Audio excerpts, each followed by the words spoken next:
welcome to the Journey to Paid Speaking Gigs podcast. I'm your host, Charles Clark, and this is another episode today. And as you guys might have heard already from the past podcast that I did, that I'm recording this from the comfort of a hotel room. I got a speaking engagement today, so we're still going to keep these episodes going this season. And today I have a very special guest on with us, Aaron Linsdau. Welcome to the show. Hey, thank you very much for having me on, Charles. Absolutely. So let's kick this off right. It's only right that I ask you, let the Thrive Tribe know a little bit about who you are. Sure thing. I'm a polar explorer. I've been doing that for over 10 years. Originally, I did 20 years as software embedded systems engineering. I wrote software on aircraft, water systems, golf clubs. I mean, it was totally a crazy career and enjoyed it a lot, but decided did my midlife crisis, did a big pivot, and decided to ski solo to the South Pole. It's about as different as you can go, but boy, it's been a great journey for me. Man, that's what I call an epic pivot right there. Like this is the greatest pivot I've ever heard of my life for sure. So like It's an experience. tell me about that. You know, from going from engineer to being an explorer. I always say in the speaking industry, you're not just a speaker. You're a model for something, right? Like you model excellence in some way, and you pivoted from being a engineer to being an explorer. What was that like, and when did you realize that this was something that you ultimately wanted to do?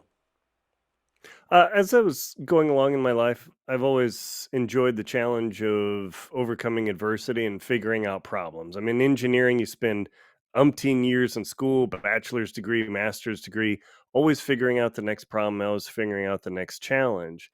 And as a young boy, I was in the Boy Scout program, became an Eagle Scout, and enjoyed the outdoor experience. So as I was going along through my adulthood, I decided, hey, you know what? This is kind of fun to intermingle together. So I started doing shorter expeditions across Yellowstone in the winter. I mean, it got minus 45 degrees there. It is severely cold. So Solo. that kind of, oh yeah, I mean, my plastic bowl for my cereal literally shattered because it was too cold.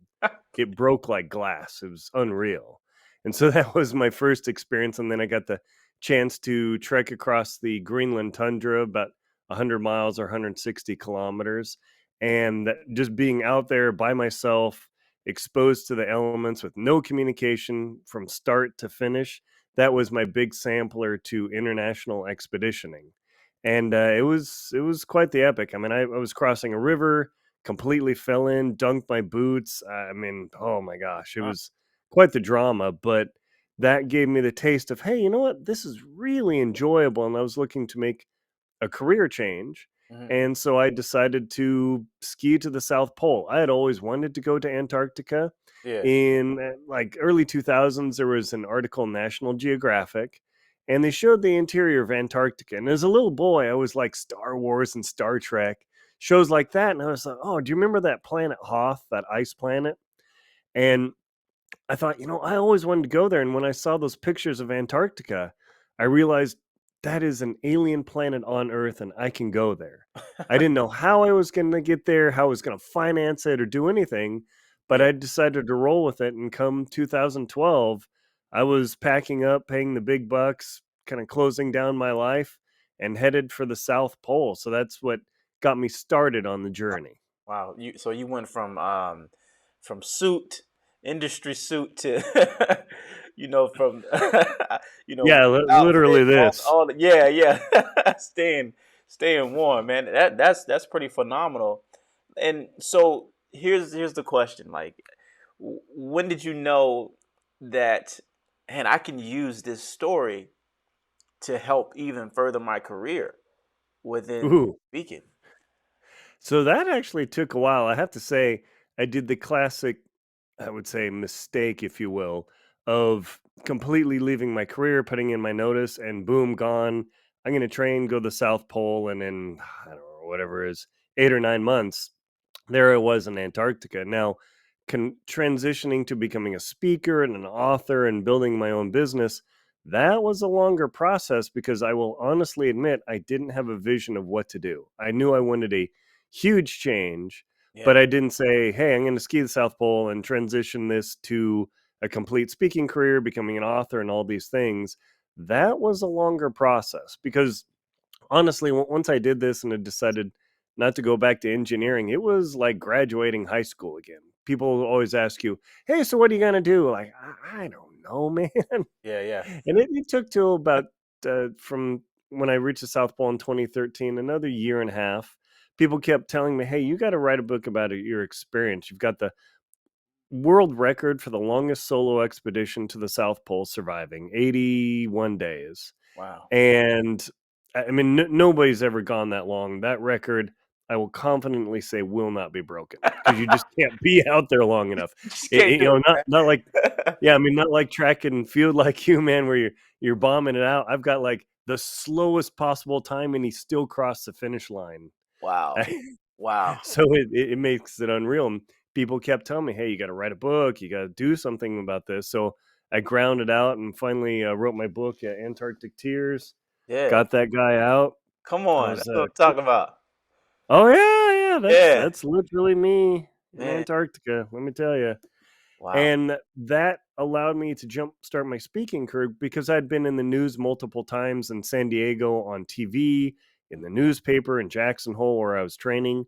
And out of the blue that summer, I got a email from a corporate group who wanted me to come speak at their board of directors meeting in Orange County Yep. in California. Hmm. And I thought, I don't have a clue what I'm doing, but sure.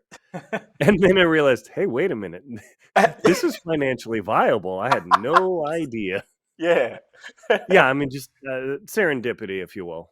Hmm. Hmm. And that kind of brought that about. I met a couple speakers at the National Speakers Association and started learning like, oh my gosh, this is like a huge industry and Yeah. a career path.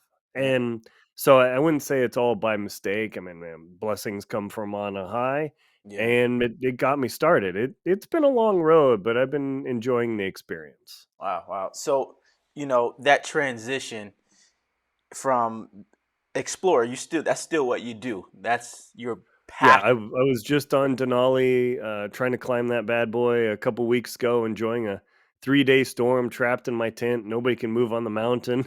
Wow. I mean, it was 60-mile-an-hour winds. I went out to check on my tent, and the wind was so strong it literally knocked me down the snow. I face planted. I'm covered in Wow. snow, swirling around. Man. It's a great time. It And is not for everyone, though. first of all, you like it cold, and I will never be at those places because I like the warm weather. hence why Yeah, you need hence why to I moved do. down to Florida. Yeah. Yeah, you need to do something in Costa Rica or Ecuador or something. Right. I might go on the explore what you did. So talk about that because explore. How can you find? And I'm pretty sure like the viewers will want to know the same thing. An explorer, you're an expert in this. How does this transcend to the corporate space, and what Ah, value are you providing for people? I ask you this sure. question because So, a lot oh, of times people think that what they do isn't enough. It can't get them in that space. So, just right. kind of frame our mindset to get a better understanding of like, you're enough, you can do it, and there's room at the table for you. Well, just like you said, Charles, I mean, what the question for a speaker is, what do you bring to the table? What unique selling proposition, USP, do you as a speaker bring to the table? For me, it's my ability to overcome adversity in the most extreme conditions. I mean, I was literally coughing up blood. I got a lung infection flying down there that I was completely unaware of. Man. I mean, just so many challenges went wrong. I wouldn't say I should have died, but I definitely should not have made it at all. And so that does give me the ability to stand in front of a audience of thousands and relate the story of, I mean, the high school I went to in Southern California, the most southwesterly high school in the United States, we had over a 50% dropout rate. I'm super sad. Yeah. I went into school as a sophomore with 900 plus students. We graduated with about 400. And Wow. that's part of my story where I came from a place of both my parents are blue collar, working class, worked hard their entire life, but definitely not a high minded engineering, just great folks, still alive, love them. Hmm. And to come from a place of, hey, the school's not the best, the teachers, principals, I mean, they all tried their best, but it wasn't the academic tour de force, if you will. Hmm. And to come from a place of challenge like that, where it wasn't the best economic environment, to Yeah. go to something that big and that an extreme of a leap, where I mean, it's a six-figure expedition. Hmm. And I had a few sponsors, but I was about 90, 95% my own money. And I mean, it took a decade of saving, planning, doing. So part of my selling proposition as a speaker is showing people like, look, this guy, I mean, I'm 6 foot tall. I'm not like some hulking gorilla, Yeah. 250-pound guy dragging a 230 or was no, sorry, 330-pound sleds Yeah. across an entire frozen continent. People look at me like, "Is that possible?" Yeah, here's the video. I show them everything, Wow. and then they get curious of, okay, we don't even believe this. We've got to talk to you more. So Yeah. it gives them the vision of, I don't fit the mold. I don't look the part. How does a man who went to school, did all these nerdy tech things, go do something epic? And that really teases people into curiosity of, wow, if that guy can do this, Mm. what can we do, speaking as an audience, corporation, or organization? And Wow. so that's my tease in of, hey, look, I don't look fit, even match the part, and yet Yeah. there I am. Wow. So that's why I tell people, like, look, I had gear break, shovel break. I mean, things went horribly wrong, but I'm still clawing my way across this frozen ice cube of a continent. Yeah. And that's why I tell people on stage is, look, if I can do this standing here dragging a refrigerator for 700 plus miles, you as a team with plenty of conditions that are totally perfect, if Mm. you will, you will have challenges, but you can get through it. You can absolutely get through it. Yeah. And what does that provide for people? I know it provides them with a sense of, oh yeah, me too. I'm not alone. Okay, we can get through Mm. this. But what is the other benefit that you see happens from the fact of you sharing your story and your experience?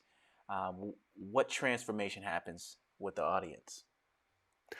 The audience starts as very skeptical. They cross their arms, they sit back like, yeah, right. Yeah, yeah, And by the end, a lot of people are either cheering or crying depending on their emotional reaction. yeah. But the goal of my speech and the keynotes that I do, because I talk about adversity, overcoming adversity, and then risk and safety management, Mm. is to build in the vision in that short 45 minutes to an hour, to give them the idea that not only does a person like me who doesn't look the part at all, but that you can fail spectacularly and still succeed. Yeah. I mean, look at SpaceX, Elon Musk.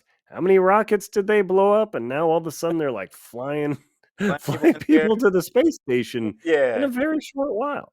Getting ready to do a I whole mean, show on that's an that. yeah, that's an extreme example, but I mean, Right. I couldn't have had much more go wrong for me and still succeed. I mean, everything was stacked against me. Mm. And yet there I was. So that vision for people of saying failure is actually okay. And that's the big challenge in K through 12 education, college, and even work is, oh, you can't fail. The the education system says, "Oh, you should try something," but then if you fail, that's not acceptable. And I'm not bashing on education or anything. Hmm. That's just the structure of, hey, try something different, fail, but then you can't get an F on your report card. Right. What do you do about that? Yeah. That's actually kind of a mind twister. Yeah. Yeah. And so that's what I show people is, man, it can go smashingly wrong, but if you've got enough duct tape, glue, and wherewithal And you to also. put things back together, and a mind to say, so often when things go wrong, people say, "Hey, how come? Why me? Why does this have to happen to me?" Hmm. And that's why I explain to audiences, no, no, no. You are the best person for this to happen to. Hmm. And people get a little tweaky about that. Like, hey, what do you Yeah. mean? Like, look, this challenge wasn't presented to you because you have to fail and just go to pieces. Mm-hmm. This challenge was given to you to help teach you to rise up, learn a new skill, build more resilience into your body, and then take it and go to somewhere greater. And the only way to grow is by failure. Mm-hmm. I mean, nobody comes out of the womb knowing calculus, how to build a rocket, Right. how to, make $1 billion hedge fund, or how to raise a family. Yeah. Yeah. Something supposedly simple. Yeah, you know how that goes. Right. And so Feel. that's what I show people is you, it's gonna go wrong. Yeah. Guaranteed. You will never have a problem-free moment in your life. Yeah. That I promise. I And always. those words are from Les Brown. Those are not mine, but Yeah. boy, I can't say it better. Yeah. I And always say that's what failed people attempts. get from it. I always say failed attempts are better than missed opportunities. And Oh, you, at you know, least try. yeah, yeah. At And least so, talking about that perspective of trying something new, Mhm, the listeners that are tuning in today, they're probably someone who's in the beginning stages, someone who's starting from part time, wanting to go to full time.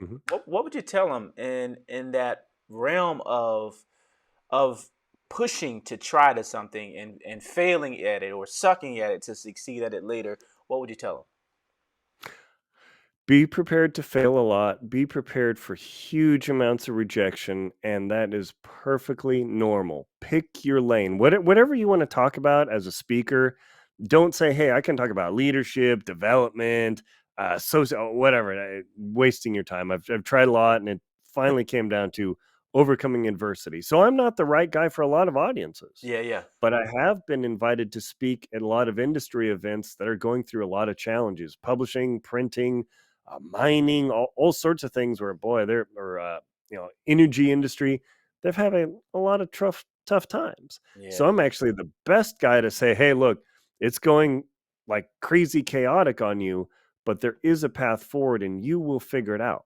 Hmm. The current will not look like the future, and the future will not like the current, and there'll be some rough times. Yeah. But that selling proposition of what makes you unique to be on the stage to convey whatever message you need to convey is critical. But I mean, do like yourself, professional athlete like myself, explorer, you gotta be a little bit unique, even if it's just 1%. You gotta have that something, and that is critical. Plus, writing a book. I mean, you know, got stacks of these bad boys now. Yeah, I think I've written like 36 different books on Wow. various topics. Oh yeah. Man, that's awesome. That's incredible, man. Congratulations on But that. oh, thanks. Yeah. But it's your calling card. Right. Because like you give somebody a business card, whatever. But you send a potential client who looks like a good positive lead. You send them a book, Mm-hmm. man. That is huge. Man. Write the book. Wow. Wow. Write the book. And if you don't have the book, tell the story. And from Right, because telling, yeah, go ahead. yeah, if you don't have enough to at least fill maybe a thin little book like this, Yeah. you I will submit you maybe don't have enough. Mm, mm. I mean, I've known a lot of speakers. There's this one guy. He like can move his mouth all crazy, entertainer, 8 9 figure sort of guy, Yeah. and his book is maybe a little bit thicker than this. He does just fine, but he can send this to people Wow. before he gets his video and samplers, and they buy it like crazy. That's It that's that's makes a that's really good. huge difference. Yeah. So tribe, you're listening out there, get out there, fail at it, suck at it, and learn. And I'm really hearing from you. It's time to write that story when you have your story figured out. It's a good Yeah. marketing tool. Um, Yeah, go speak at Rotary clubs, Kiwanis clubs, all that. They yeah, they need speakers every week. yeah, Every week. I mean, if you're in a big city, the number of clubs is crazy. mhm, And get in there and be awkward, but yep, learn, stumble, and that'll be okay. yeah. You I've learned No so one will be upset. from having the Rotary Club. Like I made six figures off of one Rotary Club. Like that, Good. I thank God for that one. Like if I never showed up at that Rotary Club, I don't know what I would be doing right now in my business. But yeah, do it for free. And when I always say, If you speak, you'll get paid for it. So if you speak enough times, every time you speak, you're getting paid, even though you're doing it for free because you're working on your skills. You're working on your vocal variety and vocal tone.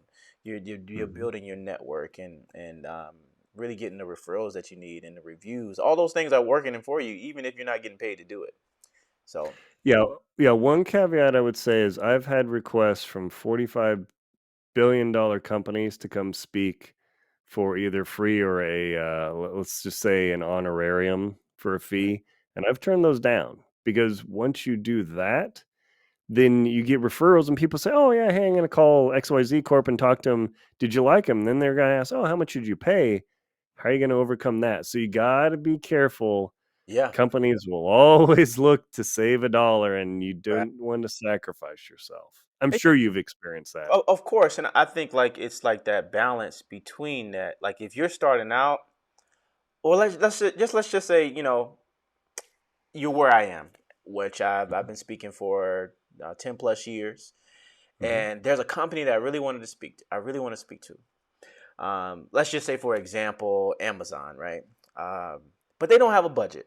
I know, but I know this: if I had their logo on my website, that would do me yeah, a lot. And so it's making that debate, so I think like a lot of times like we put more weight on the money, which is important, but we mhm, don't put the weight on the logo too. Those logos, I've heard people like reach out to my website and they were like, "Man, we seen the logos on your site and we knew that you weren't in our budget," and so it puts me in a different category just based off of having those things. So the great debate is, you know, do you, do you do it for the logo or do you do it for the income? Or I mean, and even it depends on how well your schedule's moving. One of my great coaches once told me, Charles, do you need it? That's the million question. That's the $1 million question. Do you need it? Like, if you need it, go ahead and take care. Do it. Do your business. Do your thing. Do what you need to do. But yeah, I know we can go on and on about that part. But so here's my other question for you. In the realm of speaking and getting these logos, who do you see as that speaker that you would be interested in sitting down and have a conversation with, and what would you ask that person? nowadays, oh gosh, uh, I'll use his first name, Brad. He's out of Salt Lake City. He's a professional athlete. He's probably gotta be in his 50s now. That guy can still run a 4.25 minute mile. Oh, okay. I mean, yeah, being a track and field guy, he's in the masters class. He Yeah. goes to the college meets, and he is right there with the college athletes, not nipping on their heels, but leaving some guys in the dust. And even there was a video clip where he aided on the inner rail, stood up, came back, and still broke the record in the masters class. Wow.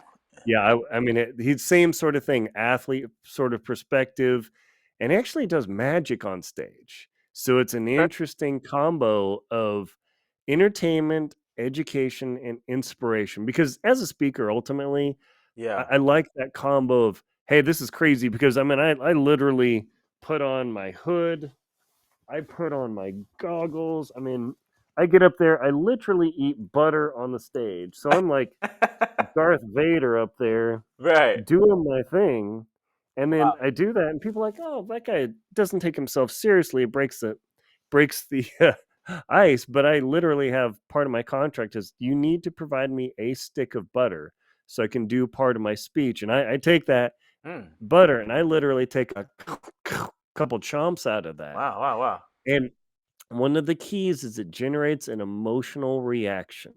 Mm. Because if you get up and do a speech, people say, "Oh, I'm going to change your life in an hour." Right. Maybe, maybe not. Maybe, But maybe, buddy. yeah, right. But if you don't get an emotional reaction out of people in an entertainment setting, because we're entertainers. I mean, you're doing education, but you can either do entertainment or education. Yeah. And my emotional reaction on that one is revulsion of, ugh. Mm. I love the reaction. It's not negative in a bad emotion, but it gets people into thinking, "Oh my gosh, did that really happen?" And man, it locks the audience, and they're like, What else is this crazy guy gonna do? Locked in. I think the guy's name is Brad Barton. Barton. Yeah, Yep. Barton. yeah. Yeah. Yeah, Brad is I would love to sit down and chat with him. I've seen him speak a couple times, and uh it I don't know how his business is doing right now, but I just love hearing that guy of everything goes wrong, still gets up and wins the Mm. freaking race. Yeah, that resilience. What would you ask him? I've seen where he's come from, but that vision of, hey, you know what? I've still probably got a good 10, 12 years in my career here. Hmm. And he's much more farther along, and ask him, from where you are now, looking back, what wisdom would you impart to me, if you will? Mm.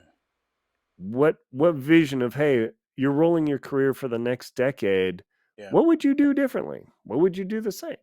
Mm. I like that. And that, yeah, that because only from people who've gone before can you stand on the shoulders to see farther.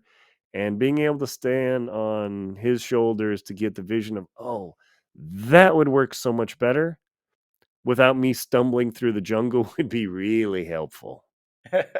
Yeah, I feel you on that one. Aaron, I mean, I really appreciate this episode today. Just learning from you, and I think we're on in similar niches, but very Yeah. unique, right? And I think I find even great joy in that because man, it really lets me know I live by this. There's room at the table. There's so much Yeah. room at the table because you provide a different experience in the realm of resilience, right? Just like I provide a different experience in the realm of resilience. I speak on the mental health aspect of it and the mental toughness. So come on, guys. The moral of the story. Come on, let's do this. It's time for you to find your voice, develop your message, and get paid to do what you love. This is Journey Paid Speaking Gigs podcast. Aaron, if the tribe can find you, where would that be? Sure. On my website, aaronlinsdau.com, AARONLINSDAU.com. All right, let's stick around. We're getting ready to go behind the scenes. Let's do it.